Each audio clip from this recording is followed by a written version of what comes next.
Bonjour à tous. Merci à tout le monde d'être présent à Shanghai aujourd'hui et également en ligne sur toute la Chine. On est ravis de vous accueillir ce matin pour, je pense, un rafraîchissement et une actualisation des nouvelles mesures fiscales et juridiques. Et encore une fois, je voudrais remercier nos amis de Mazars et de DS Avocats d'avoir pris le temps aujourd'hui de venir à la Chambre et de nous donner à tous un petit rafraîchissement des mesures importantes qu'il faut que nous retenions pour cette année 2022. Donc, un grand merci et j'aimerais inviter tout d'abord Julie Loluza, managing director de Mazars et également membre du bureau de la Chambre, pour la présentation sur la mise à jour fiscale. Julie. Bonjour à tous et merci Pascal. Eh bien, bonjour également à ceux qui sont en ligne et des personnes qui se présentent physiquement ici. Enfin, merci beaucoup parce que à 8 heures du matin, c'est pas très facile.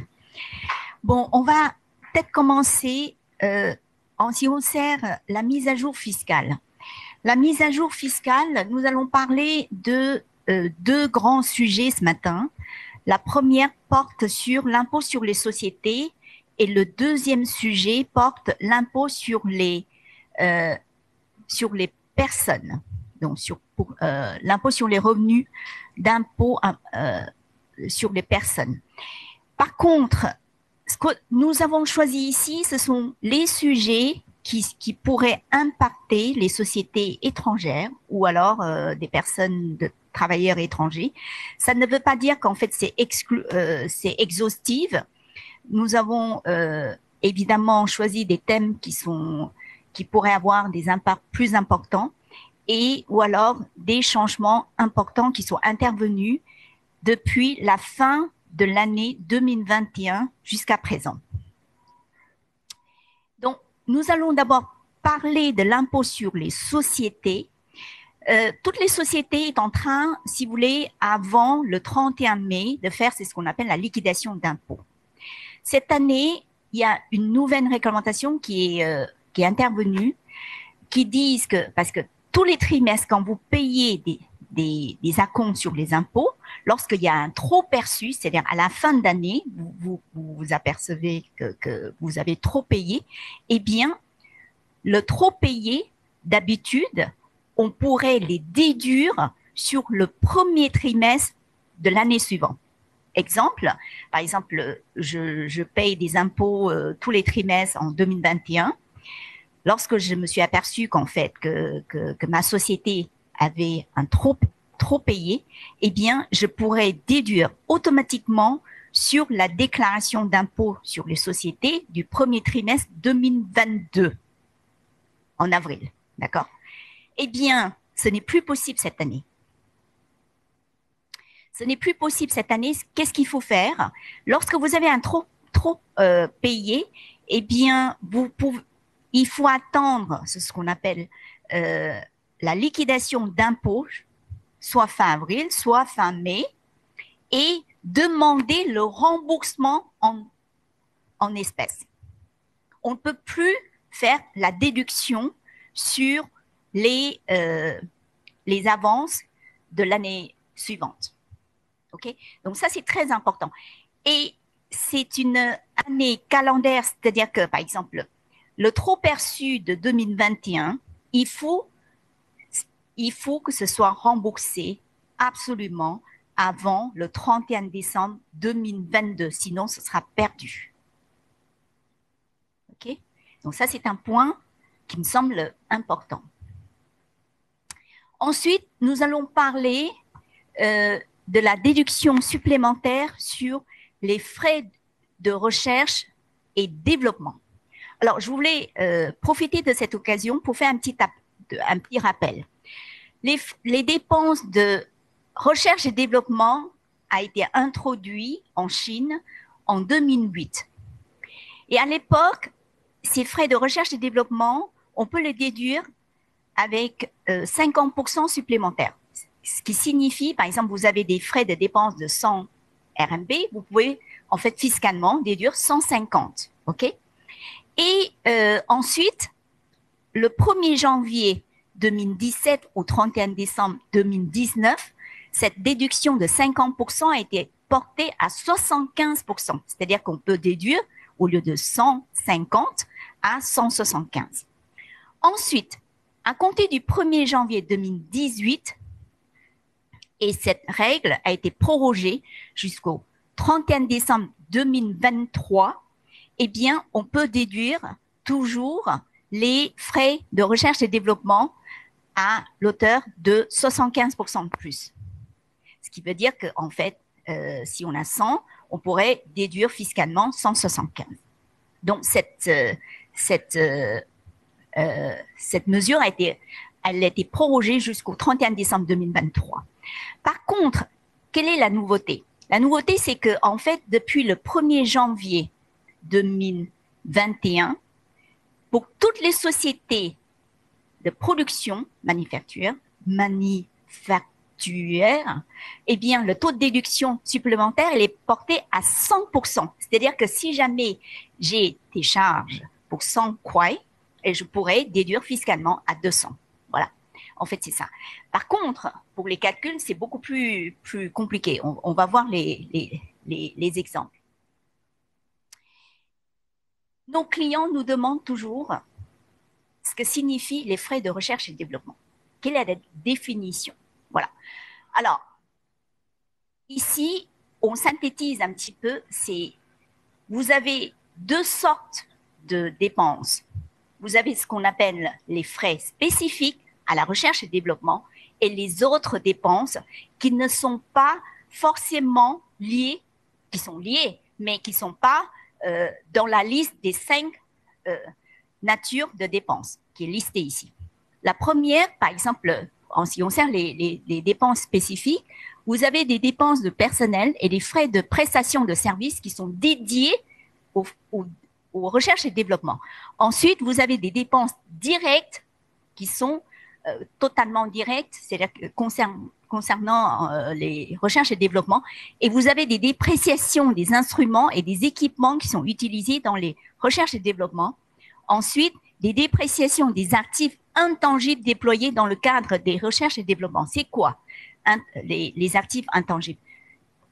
C'est les licences, le savoir-faire. C'est tout ce qui est des actifs intangibles que la société, elle a été immobilisée dans son bilan. Ensuite, vous avez des dépenses qui sont relatives à la conception de nouveaux produits, à l'élaboration de nouvelles normes et de nouveaux procédés aux essais cliniques des nouveaux médicaments, etc., etc. Voilà. Ça, ce sont les 5 dépenses, ce qu'on appelle spécifiques. Ensuite, vous avez des autres dépenses qui ne rentrent pas dans ces 5 catégories. Par contre, ces autres dépenses, la déduction, elle est plafonnée à 10% du montant total du frais de recherche et développement. Le calcul est plus compliqué. Alors, ensuite, à compter de 2021, eh bien, avant 2021, des autres dépenses doivent être calculées projet par projet. Depuis 2021, on peut faire une consolidation des projets et il faut que ces frais et recherches des autres dépenses ne soient pas ne dépassant pas le montant total, 10% du montant total des frais de recherche et développement. Alors, on va prendre un exemple concret parce que c'est un peu compliqué en fait en termes de calcul. Vous avez une société qui a en 2021 un projet A et un projet B. Dans le projet A, les frais spécifiques s'élèvent à 900 000 RMB et les autres dépenses à 120 000 RMB. Et pour le projet B, 1 million RMB de dépenses spécifiques et 80 000 RMB pour les autres dépenses. Voilà. Si nous avons en fait deux méthodes, juste pour faire un parallèle, pour démontrer la différence de calcul et ce que les sociétés bénéficient en fait depuis le changement de cette réglementation.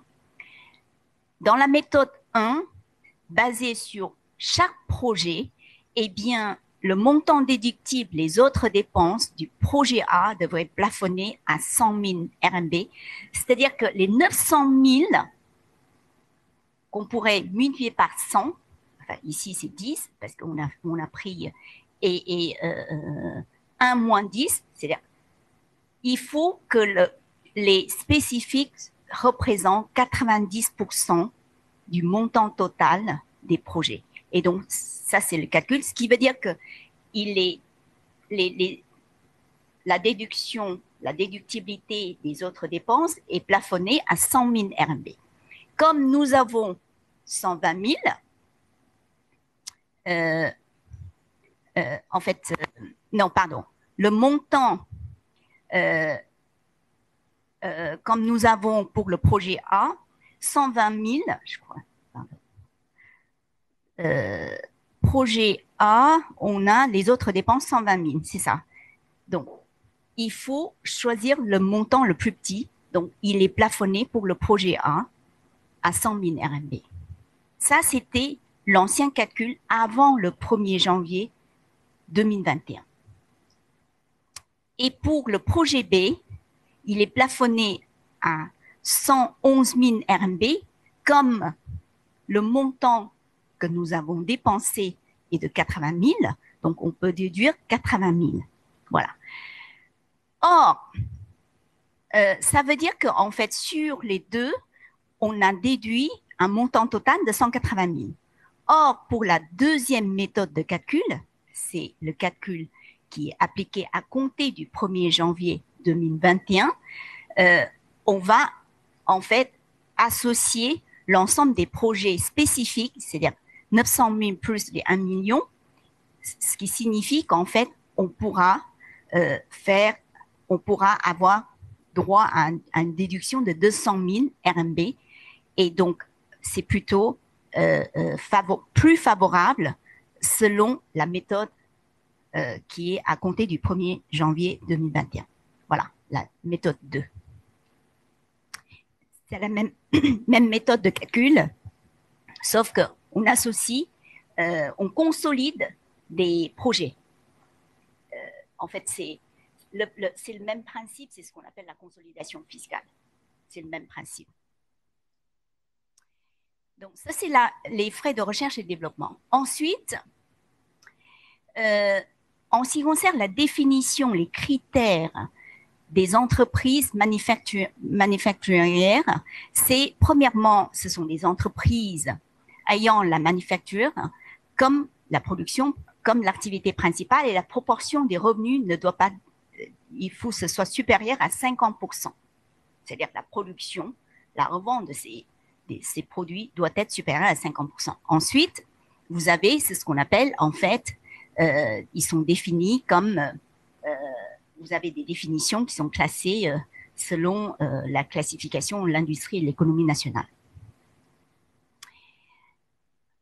Le troisième sujet porte sur les VIE. Ce n'est pas les VE qu'on connaît, c'est ce qu'on appelle Variable Interest in Equity. De quoi s'agit-il, en fait? C'est lorsque vous avez une entreprise qui n'a absolument pas de lien capitalistique, mais à travers un contrat, puisse contrôler la société B. Okay? Dans quel cas on pourrait voir ça? En fait, cette loi, elle a l'objectif de combattre les activités qui sont protégées. Alors, je prends un exemple très concret. Par exemple, vous avez la presse, une société de médias. Normalement, en Chine, vous devrez avoir une licence. Donc, beaucoup de sociétés, qu'est-ce qu'elles font?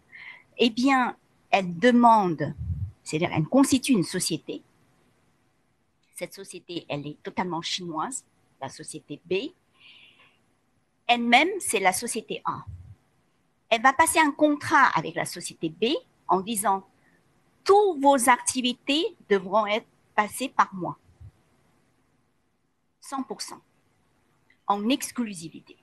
Et à partir de là, c'est-à-dire que moi, je vais chercher les clients, les contrats, et ensuite, je vais vous les sous-traiter.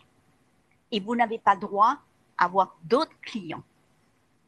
Et à partir de là, dans ce genre de montage, c'est ce qu'on appelle des VIE, eh bien, à partir de là, il est déclaré depuis le 1er janvier 2021, il est considéré comme des opérations intra-groupes.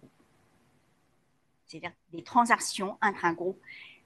Même s'il n'y a pas de lien capitalistique, fiscalement parlant, ces deux sociétés sont considérées comme ayant des liens enfin ayant des liens qui sont très des liens, même si elle n'est pas capitalistique, ayant des liens fiscalement, comme si c'est des sociétés du même groupe. Voilà. Donc, il faut, toutes ces transactions doivent faire l'objet d'une déclaration comme si c'est une société intra-groupe. Donc, ça, c'est un petit peu nouveau, en fait. Ensuite, vous avez, c'est ce qu'on appelle l'impôt sur les revenus des particuliers en ce qui concerne des revenus des opérations de prise de participation. Alors, c'est un peu compliqué tout ça. Si on explique ça d'une manière beaucoup plus simple, c'est lorsque, par exemple, je suis une personne particulière, j'ai ma propre société que je souhaiterais vendre. Lorsque je vends l'ensemble de ma société sous forme d'actions au départ, fiscalement parlant, je dois payer 20% d'impôt sur les revenus. D'accord? Ça, on les voit très bien. Par exemple, toutes les sociétés en Chine, lorsque vous faites une acquisition de la société B, généralement, en fait, le fondateur, il va dire, eh bien, je ne suis pas d'accord sur ce prix, tout simplement parce qu'il faut que je paye encore 20% d'impôt sur le revenu, etc. Donc, il faut augmenter les prix. Donc, généralement, jusqu'à présent, il y a une faille fiscale, c'est de dire, voilà, on utilise un montage spécifique. Par exemple, je suis une fondatrice d'une société A, je vends mes parts de cette société A, avant de vendre les parts, je vais monter une société B. Cette société B est détenue par une autre personne. Elle peut être, ne peut avoir qu'un associé, une autre personne, un lien de ma famille, et je vais vendre mes parts à cette société, sauf que c'est une société, cette société, elle a un montant d'impôt, si vous voulez, qui est totalement forfaitaire, elle ne peut payer que 5% ou 10%. C'est à discuter avec le bureau des taxes, d'accord? Donc, je paye 5% ou 10%, ce qui fait que je bénéficie énormément d'impôts sur les revenus. Eh bien, maintenant, ce n'est plus possible. La loi dit qu'en fait, quel que soit le cas, eh bien, dans les 30 jours de la vente des parts, de la cession des parts, il faut absolument que je fasse une déclaration d'impôt et quels que soient les montages, quels que soient les délais, d'accord, eh bien, c'est considéré comme un impôt sur les revenus, quels que soient les montages et les délais. Ce qui veut dire que je vais, quels que soient les montages, payer 20% d'impôt sur les revenus au lieu de l'impôt sur les sociétés qui est forfaitaire ou quoi que ce soit. Voilà. Ensuite, vous avez une nouvelle réglementation qui concerne les stock options. Vous avez des collaborateurs qui sont rémunérés avec des stock options. Eh bien, ces stock options, on peut les déduire avec un taux d'imposition qui est applicable, mais qui sont la déclaration d'impôt, elle est séparée de mes salaires. Alors, je prends un exemple concret. Par exemple, j'ai un salaire de 500 000 RMB par an et j'ai un stock option de 300 000. OK? Eh bien, dans ce stock option de 300 000 et 500 000 de salaire, en principe, on est soumise au taux d'imposition, c'est-à-dire on associe les 500 000 plus les 300 000. Parce que notre salaire, on les déclare tous les mois. Eh bien, si mon stock option que je les exerce à la fin d'année, je dois déclarer les 300 000 immédiatement en associant mon salaire de décembre ou juillet, si j'exerce en juillet. Ce qui fait que, en fait, ça va totalement dépasser le plafonnement de 45%, ce qui signifie que, en fait, je vais devoir payer 45% immédiatement. Sauf que cette loi permet de dissocier. C'est-à-dire qu'au niveau de salaire, c'est salaire. Au niveau de stock option, c'est stock option. Vous voyez ce que je veux dire? Et donc, du coup, ça permet, lorsque vous exercez, en fait, votre stock option, eh bien, vous allez choisir un mois où vous allez choisir de manière, en fait, à regarder d'une manière étudier, en fait, cette loi. Ça vous permet, si vous voulez, cette dissociation d'économiser pas mal d'impôts. Voilà, d'une manière extrêmement légale. Ensuite, vous avez, bon, ça vous le savez déjà, le bonus des collaborateurs. Eh bien, le bonus des collaborateurs, c'est-à-dire qu'on peut, c'est encore plus favorable puisqu'on garde la même méthode qui consiste, je rappelle que par exemple, nous avons des salaires et que nous payons les bonus. Supposons, on a des salaires de 500 000, nous payons les bonus de 300 000. Ces 300 000 vont être divisés sur 12 mois. Par exemple, 300 000 sur 12 mois, c'est 27 000 ou 28 000 RMB par mois. Et sur cette base-là, je vais appliquer le taux d'imposition de cette base, environ 15%. Et je dissocie salaire, bonus. En plus de ça, le bonus est divisé sur 12 mois. Et à partir de là, je vais définir le taux d'imposition. Je vais appliquer sur mon bonus qui est 300 000, j'applique 15% là-dessus. Vous voyez ce que je veux dire? Voilà. C'est prorogé jusqu'au 31 décembre 2023. Ensuite, ça vous le savez déjà, ça a été publié le 31 décembre 2021 à 18 h en disant qu'il y a une prorogation jusqu'au 31 décembre 2023. Mais nous, on le savait déjà depuis le mois d'octobre. Nous n'avons pas le droit d'en parler aux clients. Initialement, à Shanghai, il a été prévu initialement d'appliquer, c'est-à-dire un petit peu les mesures de Hainan, de plafonner l'impôt sur le revenu avec certaines conditions, un montant de 15%. Sauf que cette mesure n'a pas été acceptée par Pékin.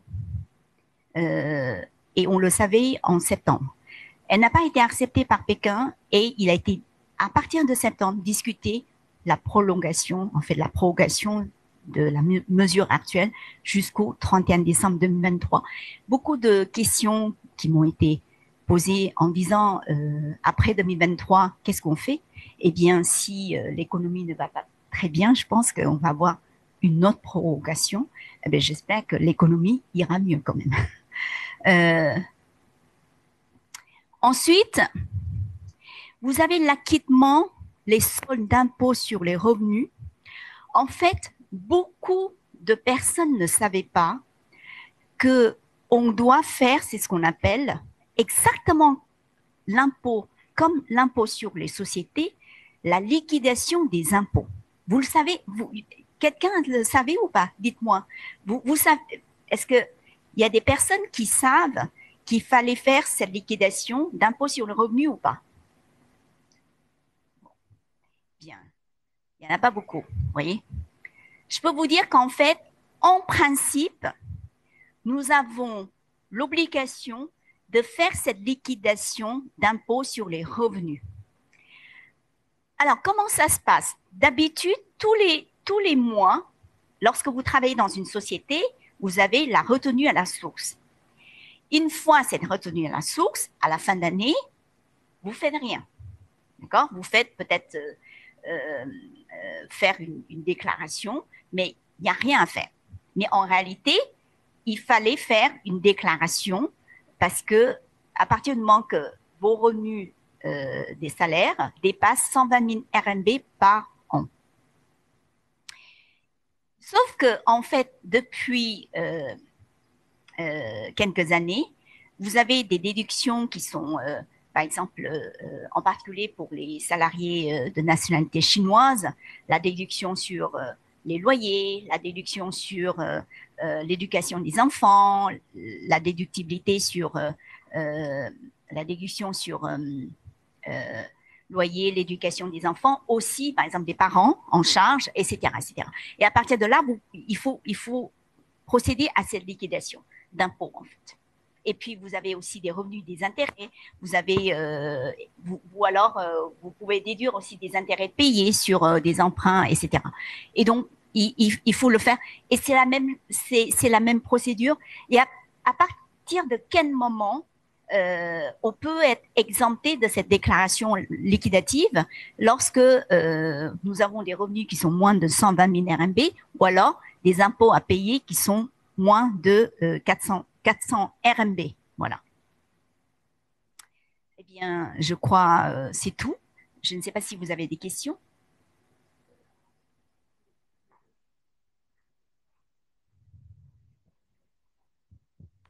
Pour la remontée des bénéfices pour les sociétés de consulting détenues par des étrangers en Chine, notre comptable nous dit qu'il y a une possibilité peut-être d'avoir une exonération, que ce soit exonéré d'impôts, qu'on n'ait pas à le déclarer dans nos impôts sur le revenu.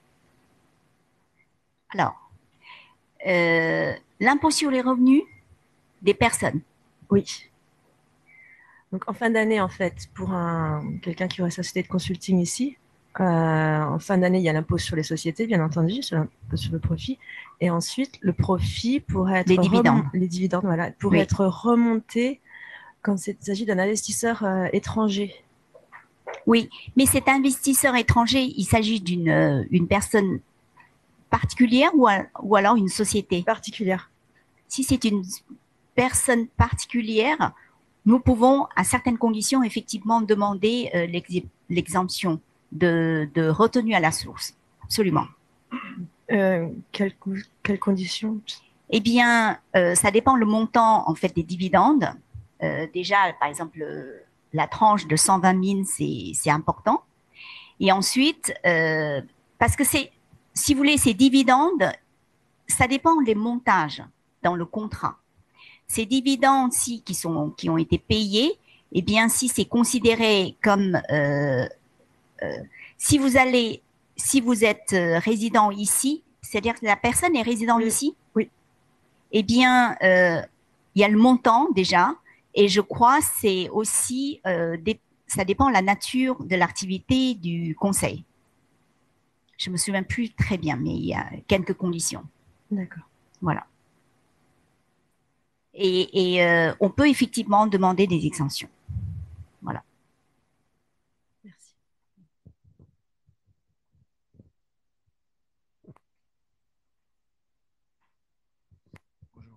Dans le cadre d'une VIE, est-ce qu'il y a une consolidation fiscale aussi? Non. En Chine, il n'y a pas de consolidation fiscale. Alors, non seulement il n'y a pas de consolidation fiscale pour les VIE, il n'y a pas de consolidation fiscale pour les sociétés mères et filles en Chine. La notion de consolidation fiscale, elle n'existe pas. C'est pour ça que, en fait, pour dévier ça, nous essayons, si vous voulez, de mettre en place ce qu'on appelle des recharges, des licences, des brevets entre des sociétés, entre un groupe en Chine. Tout simplement parce qu'il n'y a pas de consolidation fiscale. Sinon, ce ne serait pas aussi compliqué, si vous voulez.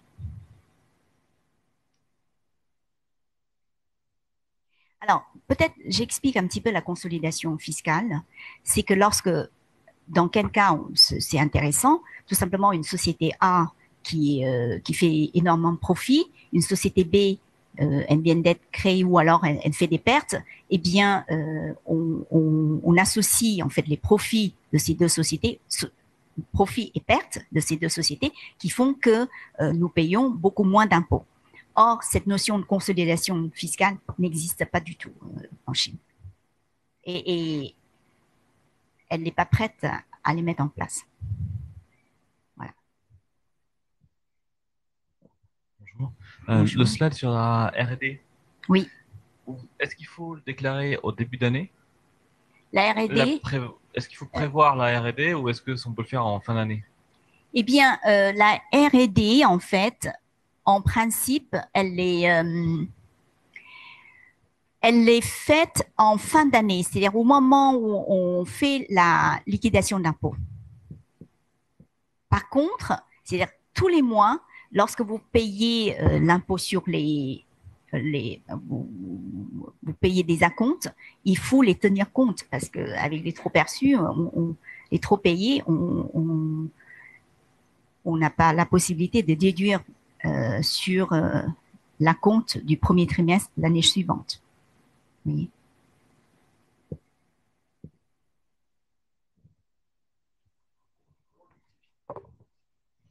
Comment justifier qu'une dépense d'une société est une dépense R&D? Eh bien, comment on justifie? Eh bien, c'est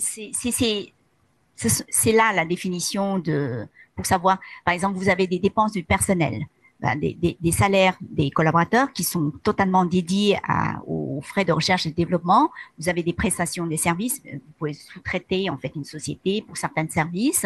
Vous pouvez avoir des dépenses directes, par exemple, vous faites des achats de certains produits ou matériaux.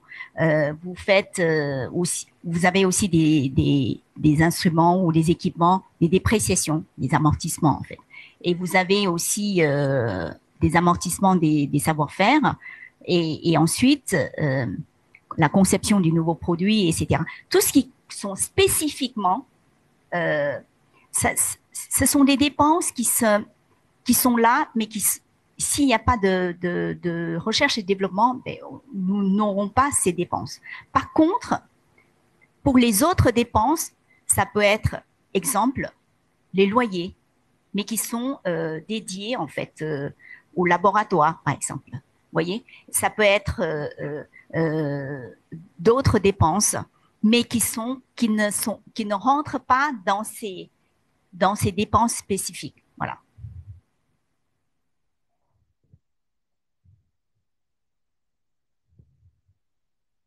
Une dernière question? Eh bien, merci beaucoup. Voilà, je vais passer la main à Sylvie Savoie, DS, pour les actualités juridiques. Merci.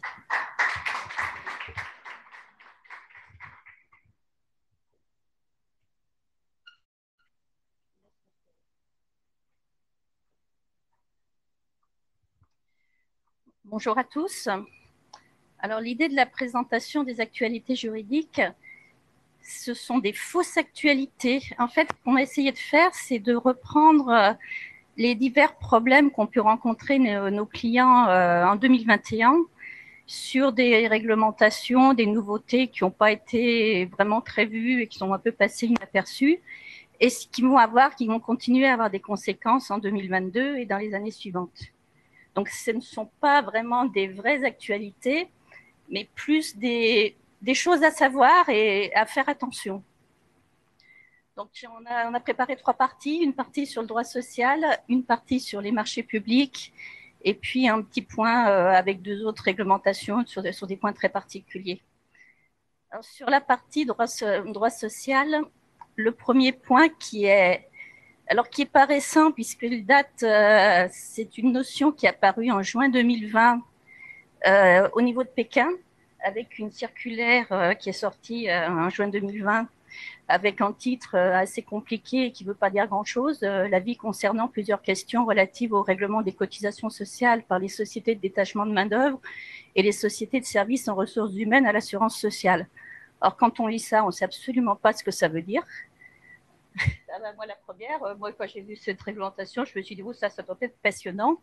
Et en fait, cette réglementation, le but, c'est d'interdire aux entreprises qui ne sont pas présentes à Pékin de pouvoir payer des assurances sociales pour des personnes qui travaillent à Pékin par l'intermédiaire d'une entreprise tierce du type FESCO. Donc ça date de juin 2020, c'était limité à Pékin et ça a été mis en place de manière très stricte à Pékin. À partir de septembre 2020, la FESCO a arrêté tous les paiements, donc il a fallu trouver une solution de rechange.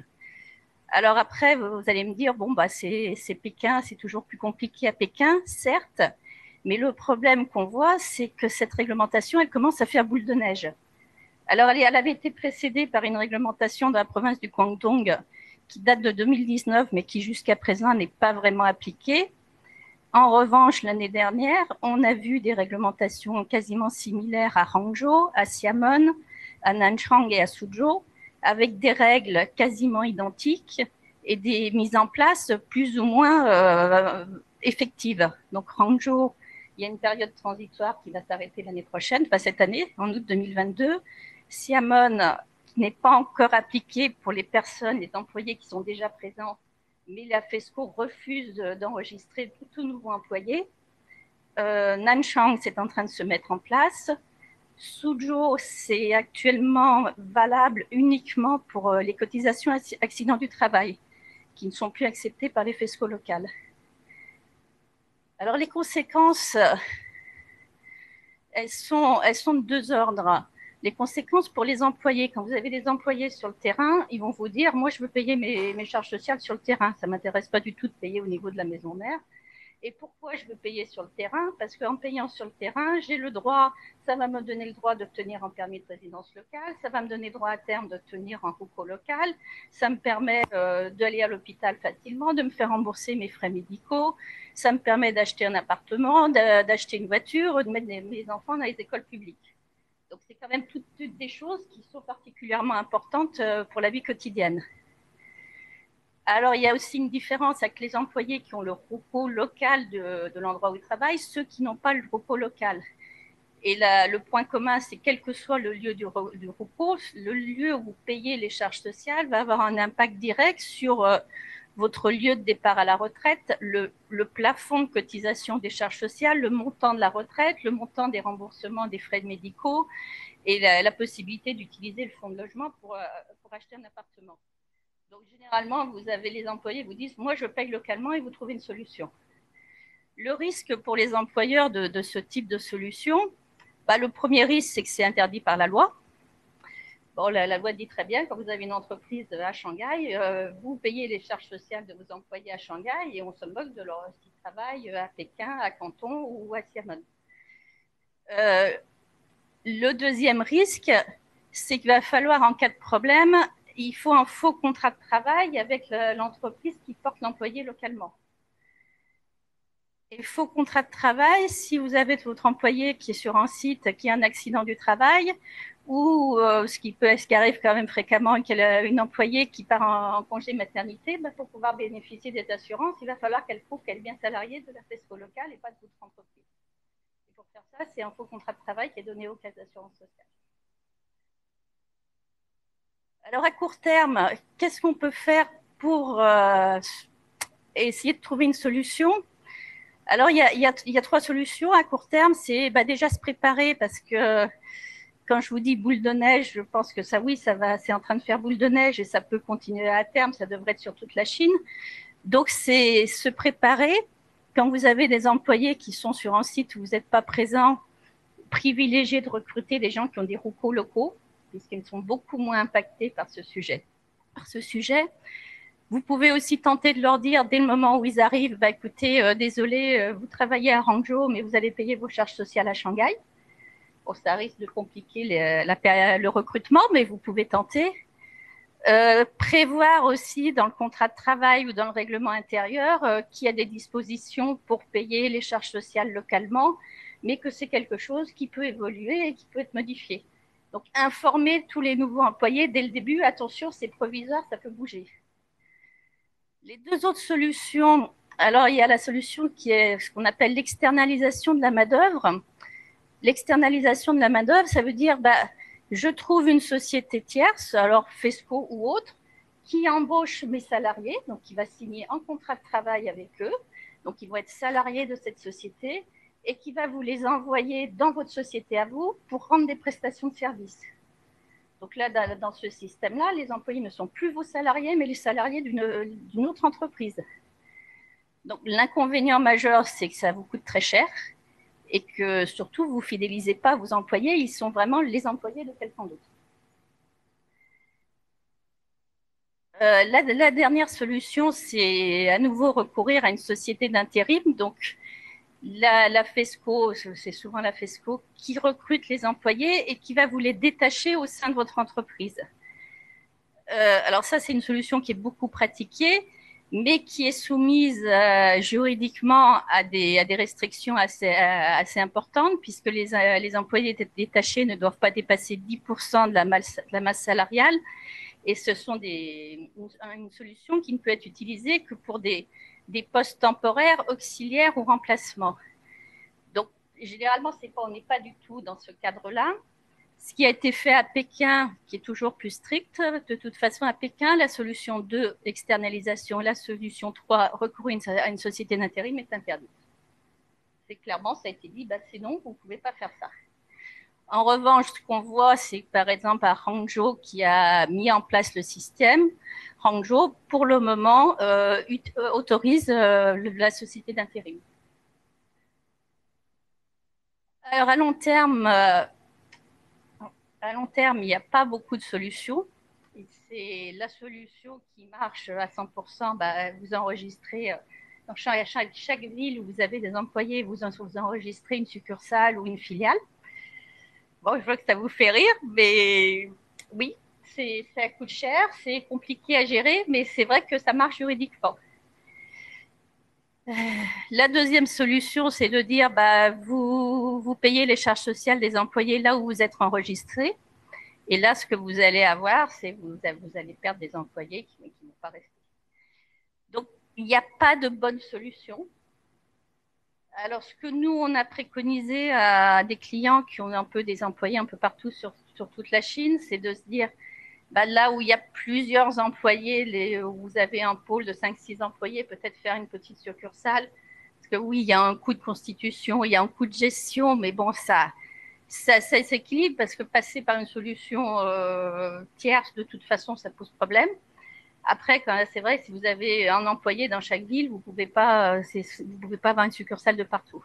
Donc, il faudra trouver des solutions, passer par une société tierce qui va recruter vos employés. Donc, je pense que c'est quelque chose à savoir, s'y préparer et préparer ses employés.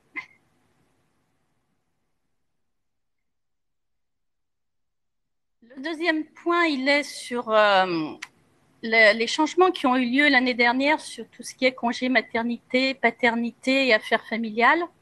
Alors, ces changements, ils ont fait suite à l'autorisation de la politique du troisième enfant. Donc, pour essayer de remonter le taux de natalité chinoise, les autorités ont dit on va augmenter les congés pour les parents. Alors, je vous ai mis dans le tableau ce qui a été modifié pour Shanghai et Pékin. Donc, on voit qu'au niveau des congés maternité, on est passé de 98 jours, qui est ce qui est prévu par la loi au niveau national, à 60 jours au lieu de 30 jours. Sur les congés paternité, il n'y a pas eu de changement, mais on voit que Pékin est un peu plus généreux que Shanghai. Sur les congés parentaux, donc ça, c'est un nouveau concept qui a été ajouté, où aussi bien à Pékin qu'à Shanghai, chaque parent a droit à 3 jours par an de congés parentaux jusqu'aux 3 ans de l'enfant. Oui, 5 jours, pardon. 5 jours. Et à Pékin, vous avez un congé pour s'occuper des parents malades qui n'est applicable qu'aux employés qui sont enfants uniques et qui est d'un maximum de 10 jours par an. Et la réglementation de Pékin ne prévoit pas parents malades, est-ce qu'il faut qu'ils soient hospitalisés, est-ce que vous devez donner un certificat médical ou pas. Voilà, la réglementation est pas du tout précise. Alors, on a des réglementations similaires un peu partout en Chine. Je vous ai mis Tianjin, le Zhejiang, l'Anhui, où on voit qu'on est sur les congés maternité généralement 98 jours plus 60 jours. Dans le Zhejiang, ils sont encore beaucoup plus généreux, puisque à partir du 2e et 3e enfant, c'est pas plus 60 jours, c'est plus 90 jours. Vous avez des congés paternité. Alors là, le mieux, c'est le Lanhui, puisque vous avez droit à 30 jours. Ensuite, sur les congés parentaux, on est à peu près sur des principes similaires, 10 jours par an jusqu'aux 3 ans de l'enfant. Dans l'Anhui, c'est jusqu'à l'anniversaire des 6 ans. Et sur les affaires familiales, alors là aussi, ça dépend beaucoup des régions. Vous avez des obligations que les parents soient et plus de 60 ans, qu'ils soient hospitalisés ou non, que les employés soient enfants uniques ou non. Donc, c'est vraiment, ça dépend. Donc, ce qui est conseillé, c'est en fonction du lieu où vous êtes enregistré, c'est bien de vérifier qu'est-ce qui a été modifié, parce que vous n'êtes peut-être pas au courant, mais vos employés, eux, le savent. Ça fait beaucoup de bruit, tout le monde en a parlé. Et derrière, ça veut dire que derrière, il va falloir modifier votre règlement intérieur et prévoir tous ces jours additionnels. Parce que si on additionne tout, ça commence à faire... c'est pas négligeable quand même.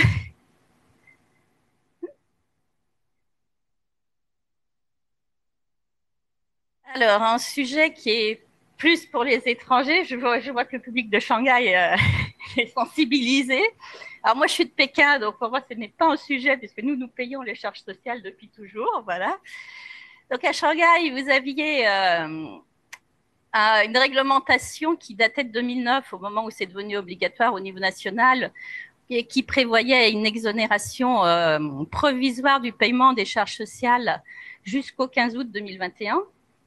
Est arrivé le 15 août 2021, et là, il y a eu un grand blanc, il n'y avait rien. Donc, quand on interrogeait les autorités des charges sociales de Shanghai, on avait des réponses assez évasives, personne ne savait. Et on s'est rendu compte assez récemment qu'il y avait bien eu une circulaire qui avait été publiée le 26 septembre 2021, qui est entrée en vigueur le 16 août 2021, donc juste le lendemain de l'ancienne circulaire, mais cette circulaire est restée indisponible pendant un laps de temps assez important et elle n'est toujours pas publiée. Vous pouvez l'obtenir si vous en faites la demande express, mais vous ne la trouverez pas sur Internet, sur les sites. Elle est un peu dissimulée. Et elle indique, malheureusement pour vous, que maintenant, il n'y a plus de sujet. Tous les étrangers travaillant à Shanghai doivent payer les charges sociales. Le point qui est un peu plus obscur, c'est à partir de quelle date? Est-ce que vous allez payer rétroactivement au 15 août 2021 ou est-ce que vous allez payer rétroactivement à partir de maintenant? Alors, la réponse qu'on a eue, c'est vous payez à partir de la date de votre dernier contrat de travail, d'entrée en vigueur du dernier contrat de travail. Ce qui veut dire que si votre dernier contrat de travail est entré en vigueur avant le 15 août 2021, vous devriez payer rétroactivement à partir du 15 août 2021. Après, vous pouvez très bien modifier votre contrat de travail et avoir un nouveau contrat de travail qui entre en vigueur au 1er mars 2022. Et à ce moment-là, vous payez à partir du 1er mars 2022. Mais il va falloir le faire. Alors après, il y a aussi la question, est-ce qu'on va avoir des pénalités de retard? Parce que la loi dit, oui, si vous n'avez pas payé les cotisations en temps et en heure, vous avez une pénalité de retard de 5 pour 10 000 par jour de retard, comme pour les taxes. Alors, en pratique, non, je dirais, mais il va falloir quand même pas trop tarder et régulariser tout ça.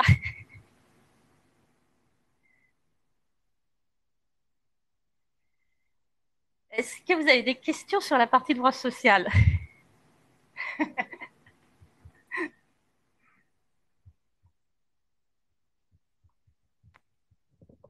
Bonjour.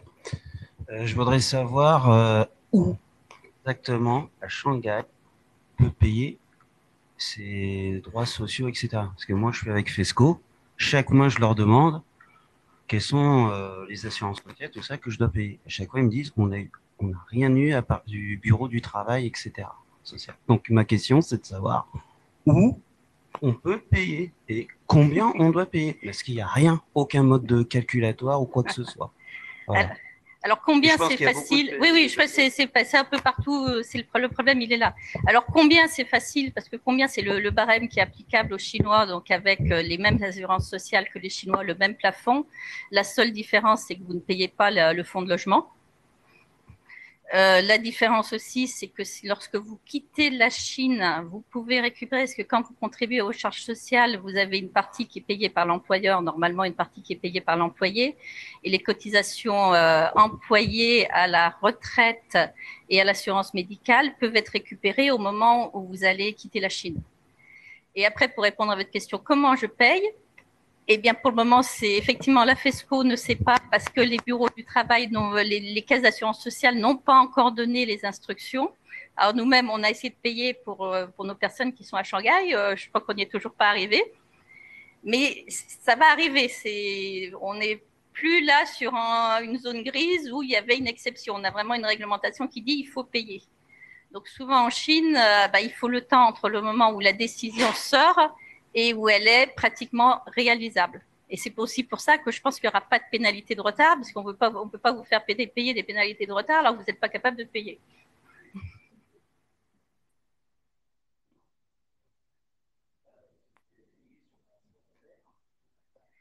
À Shanghai, il me semble que c'était possible. On avait le choix de pouvoir. Il y avait le choix de le faire. Je ne suis pas sûre qu'il y ait eu beaucoup de volontaires.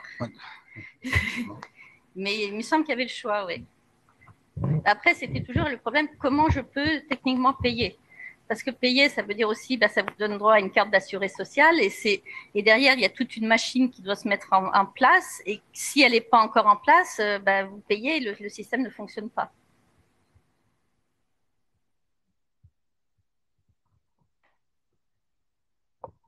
Pour rajouter un commentaire, pour notre FESCO, en fait, ça nous a aidé à enregistrer une employée taïwanaise pour payer ses charges sociales et on l'a fait à partir du mois de novembre. Ils ont réussi. Après, bon, ils sont moins peu de Chinois, pas Chinois, étrangers. Ils sont un petit peu entre les deux, donc peut-être que c'était plus simple.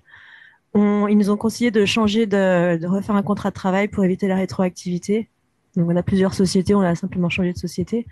Mais ils nous ont parlé de rétroactivité également.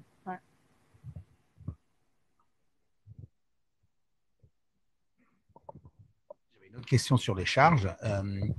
Est-ce que le fait que maintenant on doit payer les charges de l'employé sur l'endroit du lieu de travail, enfin l'adresse, disons, où se trouve l'employeur, est-ce que ça ne va pas en fait limiter la mobilité des employés? Nous, on a eu un cas d'une employée de Shanghai qui avait trouvé un travail dans le Jiangsu, mais voulait que ses charges sociales soient payées sur Shanghai parce qu'elle voulait obtenir le hukou de Shanghai, elle veut pouvoir acheter un appartement, etc. Et on lui a dit non, c'est pas possible.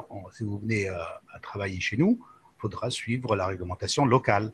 Et donc, ça ne s'est pas fait. Donc, est-ce que vous pensez que ça va y avoir un effet à une plus large échelle sur la mobilité des travailleurs en Chine? Oui, largement. Oui, ça c'est sûr. Alors, on a déjà un effet sur la mobilité qui est lié au hukou. Et il va y avoir un effet. Alors, il y a aussi un effet qui est lié au fait que quand une personne a payé ses charges sociales dans une ville pendant un certain nombre d'années et qu'on l'envoie ailleurs, généralement, il va dire « je veux bien aller ailleurs, mais vous gardez mes charges sociales dans ma ville d'origine ». Alors ça, c'est lié à un ancien système où les charges sociales ne pouvaient pas être déplacées d'une ville à autre. Et souvent, dans la tête des employés, c'est si je paye à Shanghai et d'un seul coup, on m'envoie, je ne sais pas moi, à Kunshan, je vais perdre tous les avantages que j'ai acquis. Donc ça, ce n'est plus vrai. Les charges sociales sont bien transférées, les droits à la retraite sont transférés. Donc en pratique, ça existe.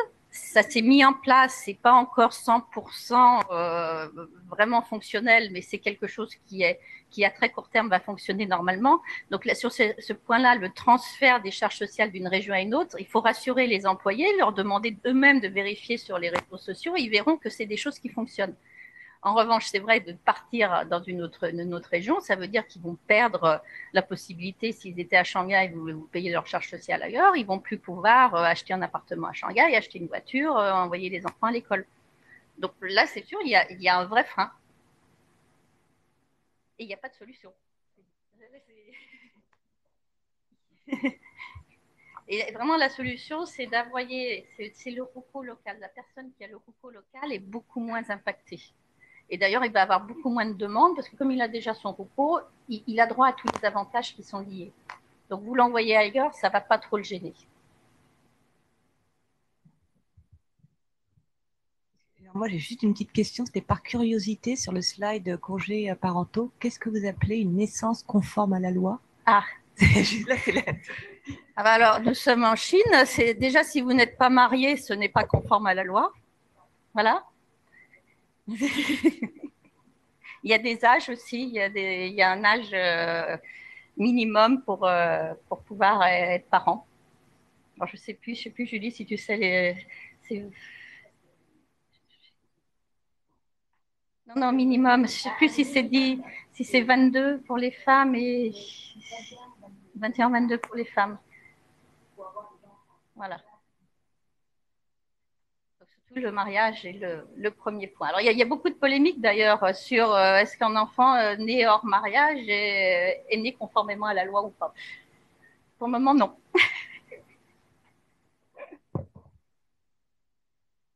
Alors, on va passer à la deuxième partie sur les marchés publics. Alors, la partie sur les marchés publics, elle est venue de plusieurs clients qui travaillent notamment dans le domaine des instruments médicaux, et donc pour qui les clients sont essentiellement les hôpitaux, donc tout ce qui est marché public, et qui rencontrent de plus en plus de difficultés. Et donc, on a essayé de comprendre pourquoi est-ce que ça venait de plus en plus difficile.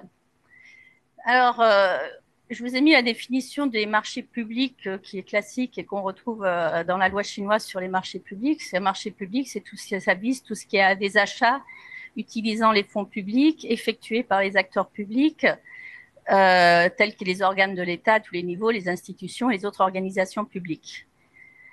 Et on a une autre réglementation en Chine qui n'est pas récente non plus, qui dit que tous les acteurs publics doivent acheter des produits domestiques fabriqués en Chine. Donc, le recours aux produits importés, ce n'est pas vraiment une option déjà de par la loi. Donc, cette obligation, elle est confirmée aussi par le plan Made in China 2025. Donc, je pense que vous avez tous dû en entendre parler. Le Made in China 2025, c'est de dire à horizon 2025, la Chine devient indépendante.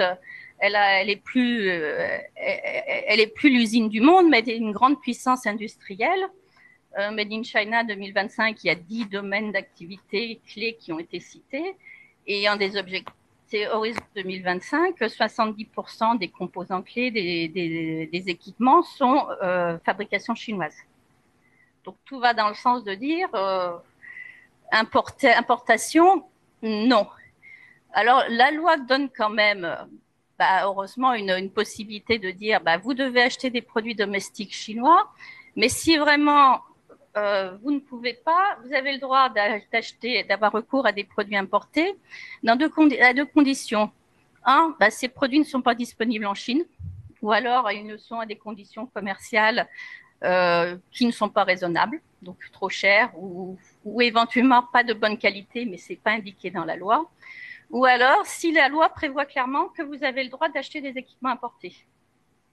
Alors, prévoit clairement le recours des équipements importés, c'est quelque chose qui existe, puisqu'il y a eu des listes publiées au niveau de provinces, de régions, d'équipements qui sont autorisés à l'importation. Donc, c'est des listes qui sont publiées à peu près tous les 2 ans à différents niveaux et qui sont remises à jour. Ce qu'on constate, c'est que d'année en année, le nombre de produits autorisés sur la liste se réduit et se réduit de manière très importante. On n'est pas sur des petites réductions, on baisse beaucoup et il y a de moins en moins de listes aussi. Donc ça, c'est ce qu'on constate. Oui, un autre point, pour pouvoir acheter des produits importés, donc si vous n'êtes pas sur ces listes autorisées, l'acteur public va devoir obtenir une autorisation du Bureau des finances qui va demander l'avis d'un panel d'experts. Ce qu'on constate, c'est qu'aussi de plus en plus, il est difficile d'obtenir, déjà de réunir un panel d'experts, de trouver des gens qui acceptent de faire partir de ce panel et de donner leur accord pour l'importation. Donc, c'est de plus en plus compliqué.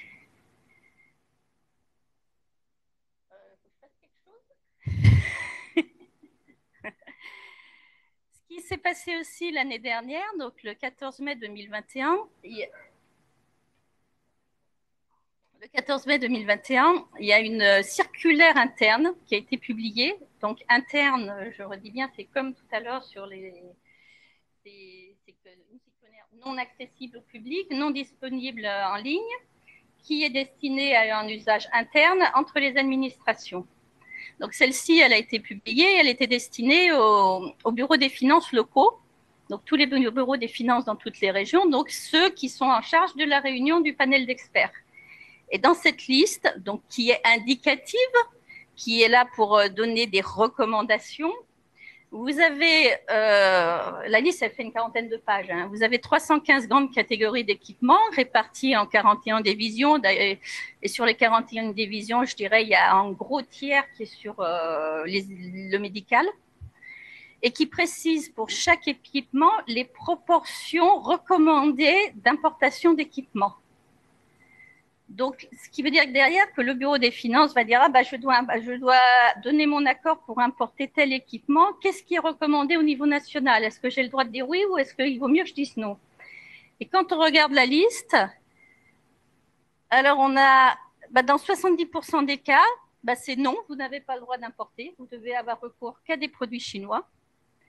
Dans 9% des cas, c'est 75% de produits chinois, donc vous avez droit à 25% de produits importés. Dans 9% des cas, c'est 50% de produits chinois, 50% importés. Et pour les 12% des personnes heureuses, là, ils ont droit d'acheter jusqu'à 75% de produits importés, puisque les produits chinois sont qu'à 25%. Alors là, c'est les domaines où vraiment les Chinois ne sont pas bons, hein. Donc tout ça, ça fait un peu peur. Parce que ça veut dire que de plus en plus, il va être compliqué d'importer des équipements en Chine pour les vendre. Et un des problèmes qu'on a, c'est qu'on vous dit, oui, il faut un produit domestique, mais il n'y a pas de définition. Qu'est-ce que c'est qu'un produit domestique? Ce n'est pas prévu par la loi. Donc, nous, ce qu'on a trouvé de dire, c'est un produit, puisqu'on n'a pas de produit de définition de produit domestique, on va voir qu'est-ce que c'est qu'un produit importé. Déjà, à partir du moment où le produit n'est pas importé, il est domestique. Alors, un produit importé, c'est un produit qui passe par la douane, qui est déclaré en douane et dont la fabrication a eu lieu à l'étranger. Alors après, vous avez beaucoup de choses. Comment est-ce que vous importez ou pas? Et la difficulté, si on prend l'exemple des dispositifs médicaux, par exemple, un dispositif médical, alors je ne sais pas s'il y a des gens qui travaillent dans le médical ici, un dispositif médical, donc il est enregistré en Chine auprès de la NMPA, et vous avez un certificat d'enregistrement d'un dispositif médical importé. On imagine que vous éclatez votre instrument en plusieurs morceaux, vous le faites rentrer en Chine en pièces détachées, vous le faites enregistrer en Chine à ce moment-là comme produit domestique, ce qui a priori fonctionne au niveau de la NMPA, et vous le vendez parce que vous avez un certificat d'enregistrement d'un produit domestique. Donc, est-ce que ça marche ou est-ce que ça ne marche pas? Ça ne va pas être aussi simple parce que oui, ça va marcher pour la NMPA qui va considérer, oui, vous avez un certificat d'enregistrement de produits domestiques, donc ça fonctionne. En revanche, au niveau des douanes, si vous avez juste éclaté votre instrument en 3 morceaux, vous avez juste fait un assemblage ici, est-ce que ça va vraiment être considéré comme une production locale ou est-ce qu'on va l'origine du produit ne va pas rester en Chine? Donc, c'est tous des points qui vont devoir être analysés. Et après, je dirais, le challenge qui va s'offrir à pas mal d'entreprises, c'est de dire comment est-ce que je peux faire pour être présent en Chine avec des produits domestiques et non plus importés. Donc, ça va être toute la problématique de la localisation. Comment est-ce que je localise? Quelle partie de la production? Et à partir de quel moment de localisation je suis considérée comme fabrication chinoise? Ça, c'est une des premières problématiques qui va devoir avoir lieu. Allez-y, allez-y. Pouvez-vous préciser sur le critère marché public s'agissant d'une SOI partiellement à capitaux d'État ou pas, est-ce que c'est considéré comme marché public? Un client dont 25% de la participation est le gouvernement local ou l'État, est-elle considérée comme un client marché public ou pas? Alors, elle ne va pas être considérée comme un client marché public, mais elle va rentrer dans les problématiques sociétés d'État, avec des règles applicables aux sociétés d'État, où pareil, ils ont des demandes de privilégier la production locale. Même si la participation de l'État n'est pas majoritaire? Ça va dépendre du pourcentage.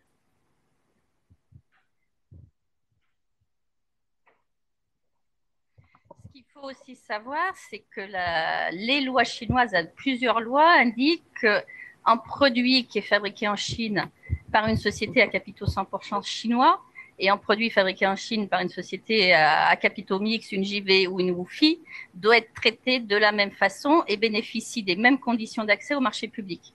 Donc ça, c'est dit et redit, ça a été redit d'ailleurs dans une circulaire en septembre 2021 à plusieurs reprises. Donc le gouvernement insiste beaucoup là-dessus.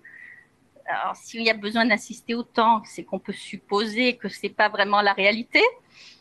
Mais bon, il y a beaucoup d'insistance et vous avez même une procédure qui est prévue que si jamais vous considérez avoir été discriminé dans un appel d'offres parce que vous avez bien fabriqué en Chine, vous avez bien un produit chinois, mais effectivement, vous êtes une WOFI et pas une société d'État, vous avez une possibilité de faire appel et de demander une révision du résultat d'appel d'offres.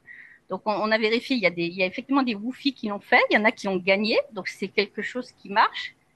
C'est pas impossible, je pense que ça doit pas être simple, mais ça fonctionne. Il y a d'autres questions?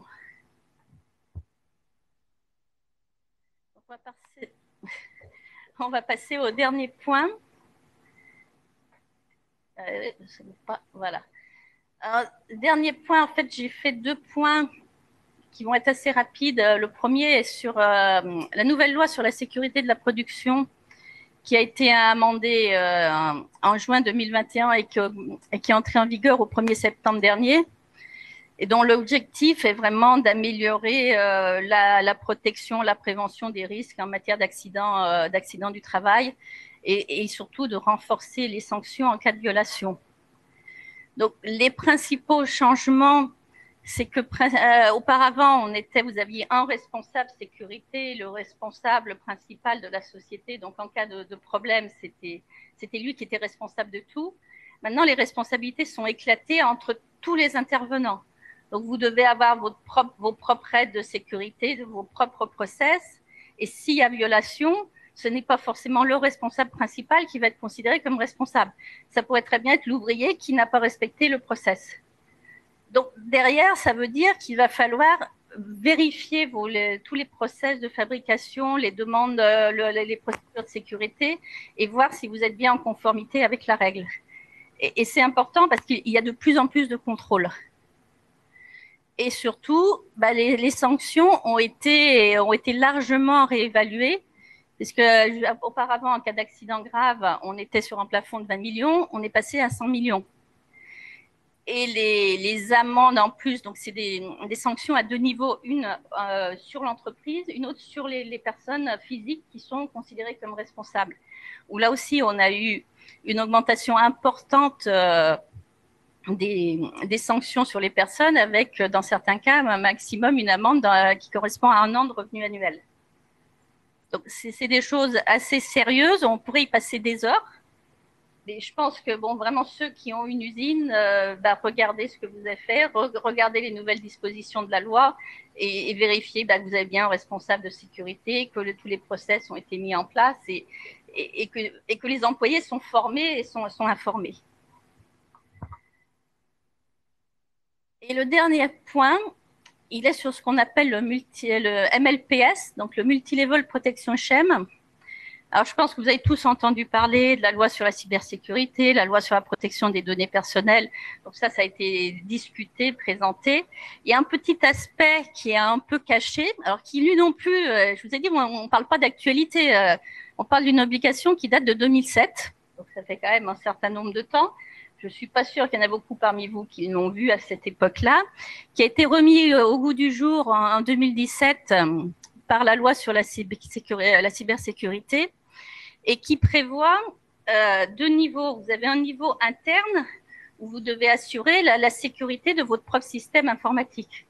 Donc, ça va passer par des mesures techniques internes, des antivirus, des procédures internes qui doivent être mises en place. Et vous avez une partie externe de ce volet et qui malheureusement est peu connue. Et on a vu plusieurs clients qui se sont fait rappeler à l'ordre sur ce niveau-là. Et la partie externe, c'est que vous devez enregistrer votre système informatique auprès de la sécurité publique chinoise. Là, je sens que ça ne motive pas, mais bon, voilà, c'est ce qui doit être fait. Alors, l'obligation, elle est à partir du moment où les systèmes informatiques sont classés en 5 niveaux, de 1 à 5, le 5 étant le niveau le plus élevé. Je dirais une entreprise normale qui a un serveur, un antivirus, tombe dans le niveau 2. Donc, il y a un enregistrement qui est fait. Ça ne veut pas dire que vous divulguez toutes vos informations à la sécurité publique.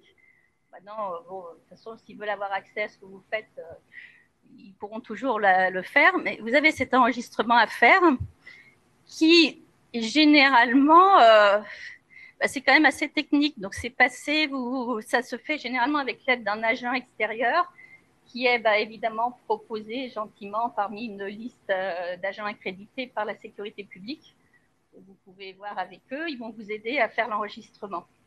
Donc, vous pouvez ne rien faire. Si vous ne le faites pas un jour ou l'autre, vous risquez de voir les policiers arriver chez vous. Vous donnez un petit avertissement et un avis de correction dans un délai imparti. Donc, généralement, ça se passe bien.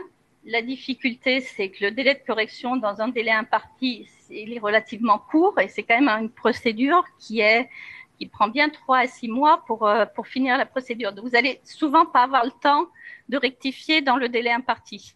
Ce qui vous donne après le risque de vous retrouver avec une amende.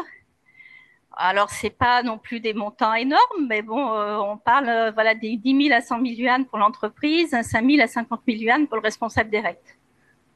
Donc, c'est quelque chose peut-être à mettre dans vos tablettes, dans un coin et de penser à le faire. Il n'y a pas d'urgence, mais nous, on a eu vraiment des sociétés, alors encore à Pékin, oui, toujours.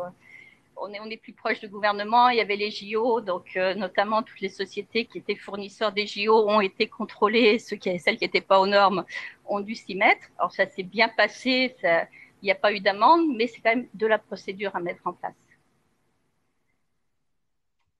Voilà. Y a-t-il d'autres questions ?